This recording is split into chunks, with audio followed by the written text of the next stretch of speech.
Oh, joining us here today, and I couldn't think of anybody better to bring on to talk about the debacle that we witnessed yesterday from the Miami Dolphins than Chris Kaufman. He's part of the 3 Yards Per Carry podcast, part of the up-and-coming, the fantastic 5 Reasons Sports Network. If you haven't checked them out, make sure you head over to Twitter and check them out, because if you love Miami sports, then nobody covers them better than the 5 Reasons Sport Network. And Chris, thank you so very much for taking some time and joining us on this very, very solemn, somber Monday.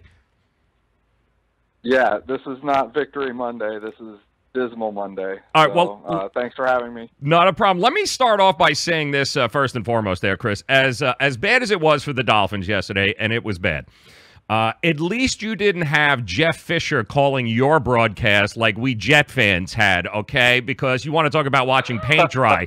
It was Quaalude City yesterday listening to Jeff Fisher. It was brutal, but it still doesn't take away from the fact that it was a tough watch, that Miami Dolphin game taking on the New England Patriots. Did you guys originally, what were you expecting? What were the expectations from your podcast, the 3 Yards Per Carry, going into the game? All 3 of us picked the Dolphins to lose the game. And personally, I picked them to lose by multiple scores. I thought that, heading into New England, that's a very hard place to play. They're almost impervious up there in that home stadium over the years. You really look at the record and everything. And the Dolphins, under head coach Adam Gase, where their road offense or the road team just kind of takes turns. It's like a 1 out of 3 probability. Is it going to be just barely good enough to win, or is it going to be just barely bad enough to lose, or is it going to be just really bad? And that's it's 1 out of 3. And unfortunately, when you're going to play a high IQ team that is really well coached, like the Patriots or the Baltimore Ravens, or in the past the Carolina Panthers, it's more of a chance that it's going to be just plain bad. So I picked them to lose by multiple scores. And it still hurts. It doesn't matter if you figure that's going to happen. It still hurts. Well, it's funny looking around social media and on Twitter and Dolphin fans. You've got some of these folks that are here we go again. They get our hopes up only to let us down. And I think maybe what some of them are realizing is that it would be one thing if you lost to the Kansas City Chiefs or the Rams. One of the top echelon teams in the league. But you've got a lot of people looking at the New England Patriots going, this isn't even one of the better Patriot teams we've seen over the last 12 to 15 years in a lot of people's eyes. So I think maybe that's where a lot of this disappointment is coming in. Would you agree? Yeah, I think that's absolutely. But it's also the missed opportunity factor, because a lot of Dolphin fans were looking at this as the opportunity to really pile on the Patriots, get 3 games ahead of them, kind of victimize them while they're going through a little bit of a slump. But it's good to look at what happened with the Patriots during that slump. They played 2 consecutive road games. They're not the same team on the road that they are at home. Like I said, they're almost impervious at home. But, so they dropped the 2 road games. And you have to understand that early in the season, the Patriots, I mean, you know this. This is not talking about anything that you don't know. The Patriots early in the season are not the same as they are in October, November, December. So it was just a missed opportunity that maybe we're playing the Patriots at the exact right time. Miami is doing really well, off to a 3-0 start. The Patriots played a couple of consecutive road games and lost. Maybe this is the time to pile on and really, really get in on them. And then they just flubbed it. And so now the disappointment has set in, and everything sucks. Chris Kaufman joining us, part of the 5 Reasons Sports Network there. Of course, it's the 3 Yards Per Carry podcast. If you guys love the Miami Dolphins, this is definitely the podcast that you guys want to hop on, because just like you heard him say, there was no sugarcoating it. They didn't go in blowing smoke up the Dolphins' ass going, oh my God, they're going to win. It's going to be 4-0. I mean, they were very realistic with their approach, which is refreshing, Chris, because you do have that segment of the population, certainly here in South Florida, that after a 3-0 start, the Dolphins were going to go undefeated and win the Super Bowl. And that's just, it's not realistic, and not with this team just yet. But what was the most disappointing thing to you about yesterday's performance from the Dolphins?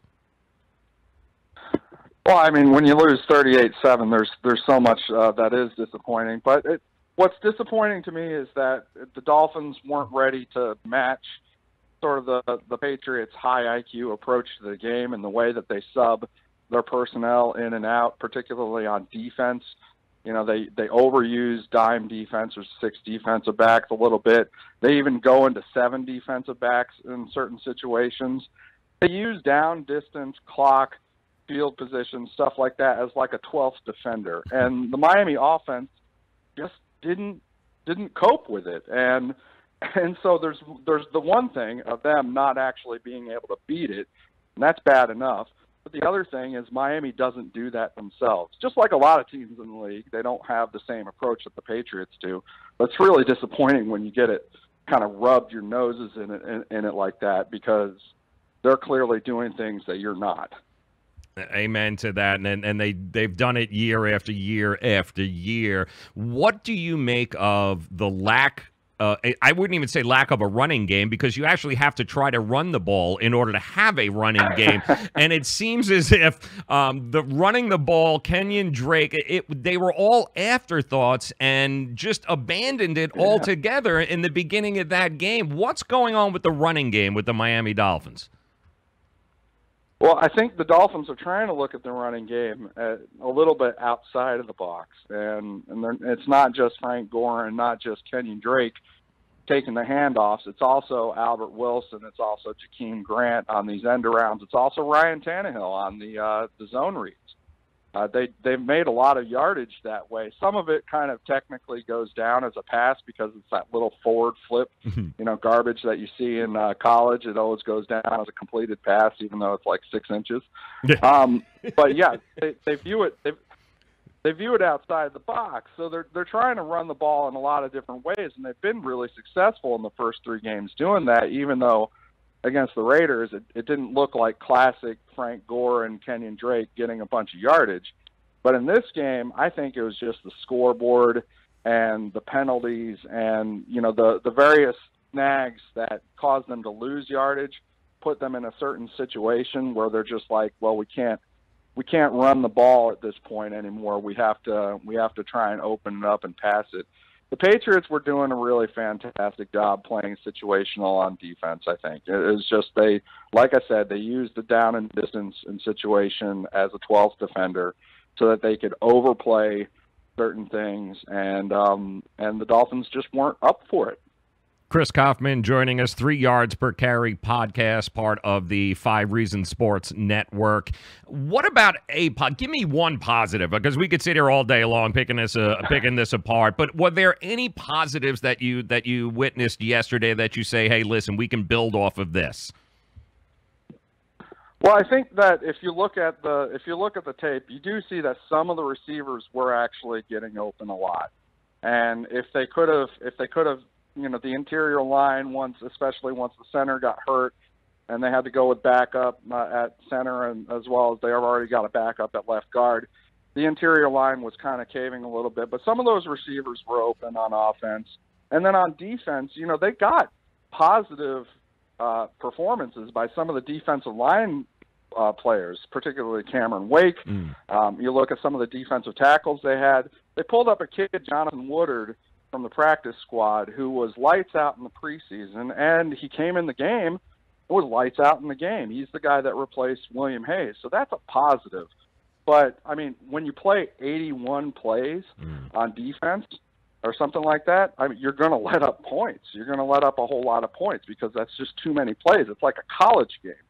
So I think that the third down on defense is obviously a huge negative, and I have plenty of hair-pulling moments with the defensive coordinator about his third down play calls. Well, that's another story. But the positive, I think, there were some individual performances on the defensive line and on the wide receivers unit that I would roll forward with and kind of focus on. 45 offensive plays from Miami, and their defense played 75. Please, defensive plays there. Oh, that is 75? that is not a recipe for success in any way, shape, or form. And maybe to add insult to injury, we're really adding to injury is that they are starting to pile up here, Chris. We got offensive line problems. We already know that. Now we've got Bobby McCain. We don't know what was going on with we got all sorts of backup secondaries going. Rashad Jones is already hurt. So what is happening from a health standpoint here moving forward with the Miami Dolphins?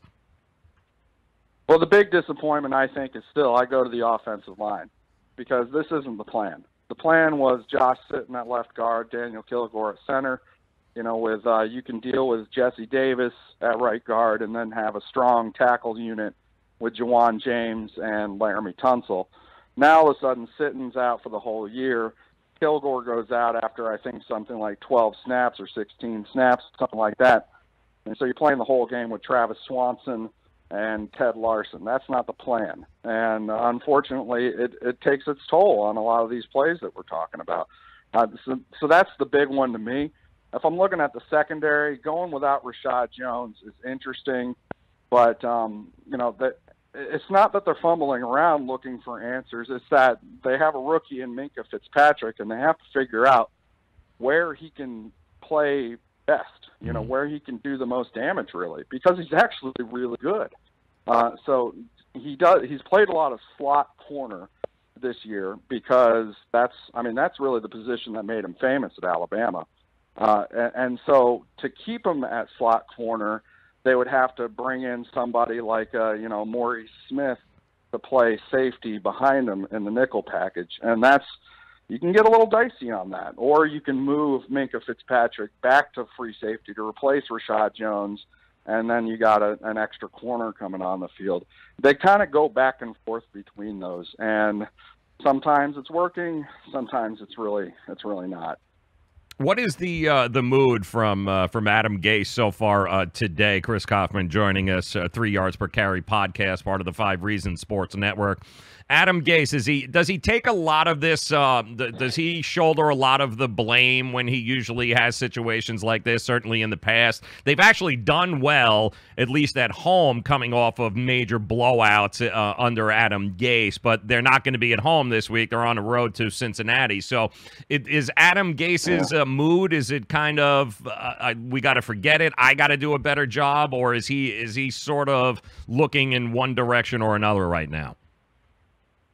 Well, today what he did that was interesting is he actually did mention that when somebody was asking him about the receivers and whether they were covered all day, he actually replied to them and said, well, Jakeem Grant and Danny Amendola were open all day, and we just didn't get the ball to them for whatever reason.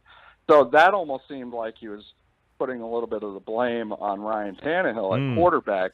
I don't think that's necessarily true because what he was also trying to say is that there was pressure that didn't let it happen. And I think that it was sort of an alternating set of, reasons or excuses as to why the ball couldn't come out. And he does a pretty good job of sort of rotating between taking blame himself and saying, this play call was really an awful play call and this guy bailed me out of it, or saying most of the time he is going to, I don't necessarily trust him to be actually 100% straight with the press either about his players and blame, because he's going to cover for them, 99 times out of 100. But when he doesn't cover for them, that's when he's a little bit mad. And so, and that's, yeah. So that I think today he's a little bit mad based on what he's been saying. Did we ever get, for the reason Jawan James being removed from the game, did we ever get to the understanding as to what was happening there and what was going on? Was it just a performance thing, or was there something else we missed? Big mystery. I still haven't heard myself from any of our people. It's not. I'm trying not to say that it's a big deal or anything, because at that point in the game, Adam Gase is right. They were rotating some of the the more lower rung players in because they knew the game was over. but some of the other offensive linemen didn't come out. So, Yeah.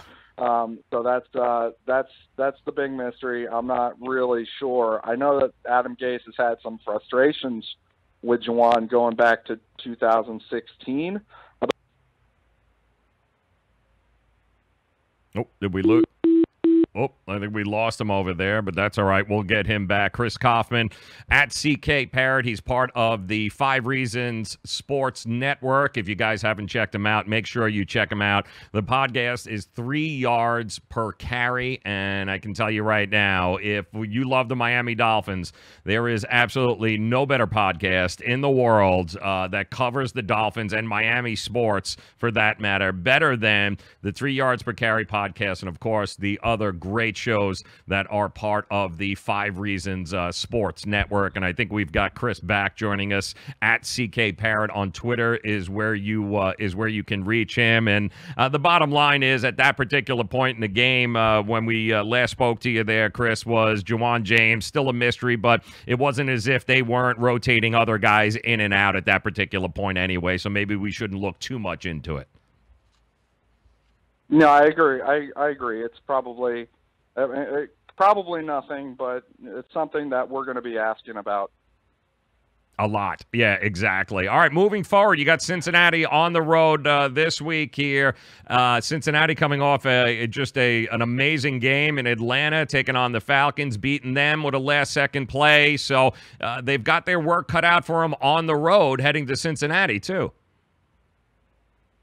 Yeah, I think so. And this is actually just, I've said this, I've talked about this with some other people. This is a terrible 2-week stretch that I really was not looking forward to, because before the season even began, our guys, our co-hosts and I were doing our projections of how we think this season is going to play out, and, kind of in rough form.